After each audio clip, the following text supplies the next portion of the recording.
When we think of the electric light bulb, one name usually comes to mind: Thomas Edison. But the story of how the world was truly illuminated belongs to another man. A man born to parents who had escaped slavery. A man who taught himself drafting. And a man whose brilliant mind made electric light practical for everyone. His name was Lewis Howard Latimer. Lewis Latimer was born in Chelsea, Massachusetts, in 1848, just 6 years before his birth. His parents, George and Rebecca Latimer, made a daring escape from slavery in Virginia. They fled to Boston, but their freedom was fragile. George was arrested under the Fugitive Slave Act, sparking a massive abolitionist movement. Figures like Frederick Douglass and William Lloyd Garrison rallied to his defense. And eventually, George's freedom was purchased. Growing up in this environment of struggle and resilience, young Lewis learned the value of hard work. He helped his father in his barber shop and hung wallpaper at night. But when the Dred Scott decision threatened the safety of all Black Americans, his father was forced to flee, leaving the family behind. In 1864, at just 16 years old, Lewis enlisted in the United States Navy to fight in the Civil War. Serving aboard the USS Massasoit, after receiving an honorable discharge, he returned to Boston and found a job as an office boy at a patent law firm, earning just $3 a week. Lewis watched the draftsmen closely.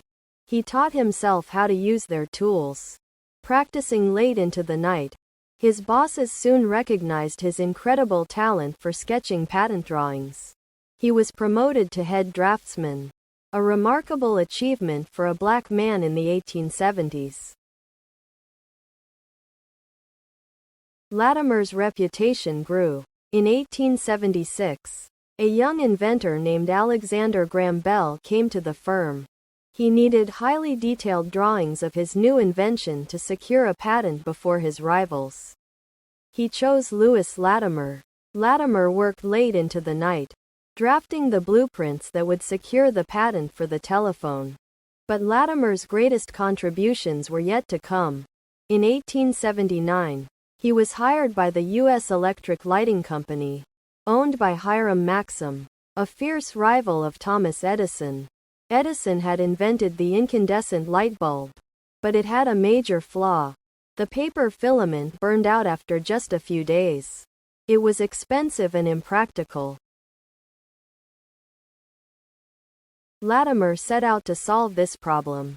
In 1881 and 1882, he patented a new method for manufacturing carbon filaments by encasing the filament in a cardboard envelope during the baking process. He made it significantly more durable and much cheaper to produce. Lewis Latimer had taken Edison's invention and made it practical for the everyday home and city streets. His brilliance could not be ignored. In 1884, Thomas Edison himself invited Latimer to join his company.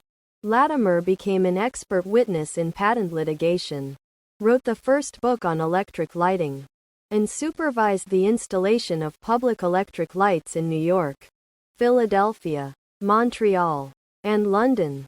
He was the only African American member of the prestigious Edison Pioneers.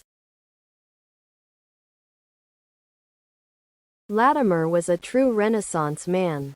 He invented an early air conditioner, a safety elevator, and an improved railroad toilet. He played the flute, wrote poetry, and was a passionate advocate for civil rights. Lewis Howard Latimer died in 1928, but his legacy surrounds us every day. Every time we turn on a light, we are experiencing the brilliance of a man who overcame impossible odds to illuminate the world. He was not just an inventor. He was a pioneer, a poet, and a patriot. His story is the story of American ingenuity at its finest.